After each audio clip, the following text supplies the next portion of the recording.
ভুটানের পণ্যবাহী ট্রাক অবৈধভাবে আনলোডিং চ্যাংরাবান্ধাতে।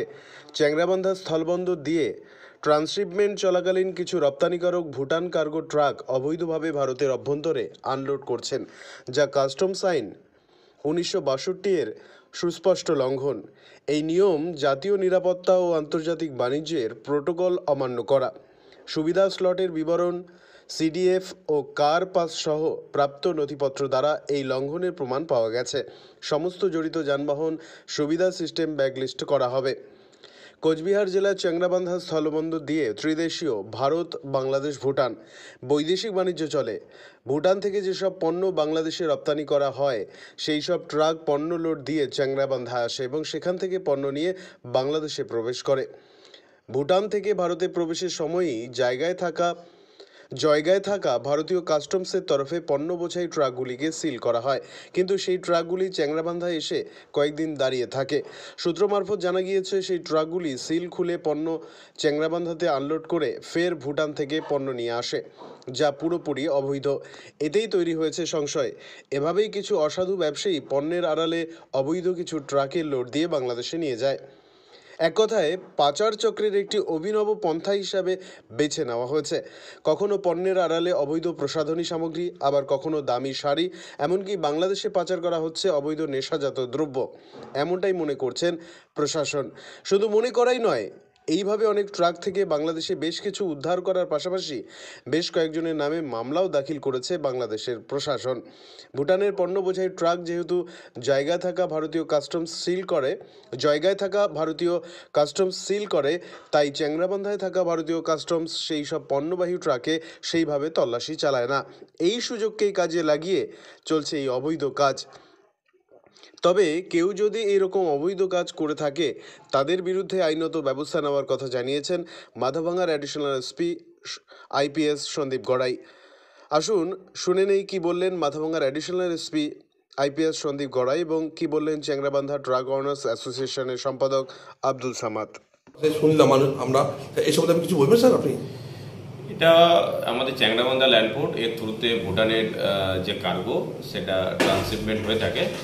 তো আমাদের কাছে কিছু কমপ্লেন আসে এবং আমাদের কাছে কিছু ডকুমেন্টারি এভিডেন্সও আছে, যেখানে আমরা দেখতে পাই যে ভুটান গাড়ি তারা আনলোড করছে এবং আনলোড করে, এবং এই আনলোডিংটা টোটালি বেআইনি।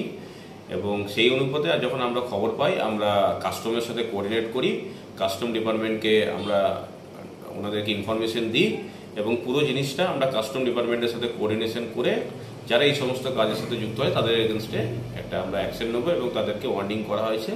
এই যে আনলোডিং ব্যাপারটা পুরোটাই ইলিগাল, এটা অ্যালাউড নয়, এটা আমাদের ন্যাশনাল সিকিউরিটি ইস্যু থাকতে পারে যে কোনো ভুটানের কার্গো যদি এরকমভাবে আনলোড করা হয়, এবং তার সাথে সাথে বিভিন্ন ইলিগাল স্মাগলিং এ সমস্ত হওয়ারও সম্ভাবনা আছে যদি আনলোডিং হয়।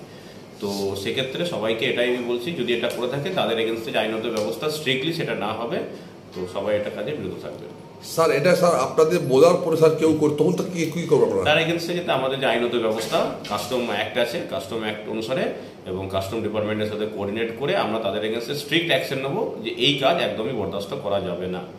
ধন্যবাদ স্যার। Thank you. আমারটা আমি শুনছিলাম এই যে ভুটানে লোকাল গাড়িগুলো যায়, ওখানে পাথর নিয়ে আসে, সিল হয়ে আসে, তারপরে এই গাড়িগুলো এখানে মানে বাংলাদেশে সরাসরি না গিয়া এই ট্রাকগুলা এখানে দাঁড়ায় থাকে।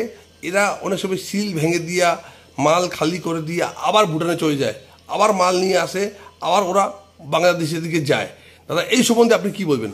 না, এটা ব্যাপারে আমার জানা নেই, কিন্তু কেউ যদি ভুটান থেকে মাল নিয়ে এসে আনলোড করে আবার যায়, সেটা চ্যাংরাবান্ধা সেটা কাস্টমের দায়িত্ব রয়েছে, তারাই দেখাশোনা করবে।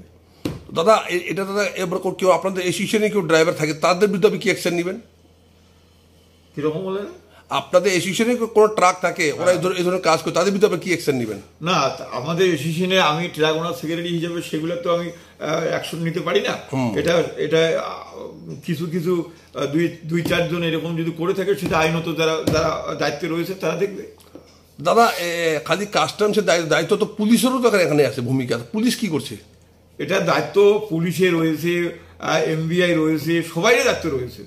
এটা যেহেতু রাস্তায় এই ওভারলোড আসতেছে বা আনলোড করতেছে, এটা এমবিআইরও রাস্তার দেখার দরকার। আর ভুটানের মাল যদি এখানে খালি করে আবার যায়, সেটা কাস্টমের দায়িত্বে পড়ে, সেটা দেখবে, তারা ব্যবস্থা নেবে। আইনে যে বেআইনি করবে তার ব্যবস্থা অবশ্যই প্রশাসন নেবে। দাদা, এই বিষয়টাও নিয়ে কি আপনি কি মাথাভাঙার এডিশনাল এসপি সন্দীপ গোড়াই সাহেবকে জানাবেন? সমস্ত ব্যাপার আমি যেদিন ওনার সাথে দ্বারস্থ হবো, সমস্ত ব্যাপার আমার আরো কিছু ব্যাপার আছে, সমস্ত কিছু আমি ওনাকে জানাবো। তাই কি এর মধ্যে কি আপনি মাথাভাঙা এডিশনাল এসপি সন্দীপ গোড়াই সাহেবের সঙ্গে মিটিং করতে যাবেন? তৃণমূলের মিটিং? হ্যাঁ, এর মধ্যে কি মাথাভাঙা এডিশনাল এসপি যে সন্দীপ গোড়াই সাহেব আছে তার সঙ্গে আপনি কোনো মিটিং করবেন?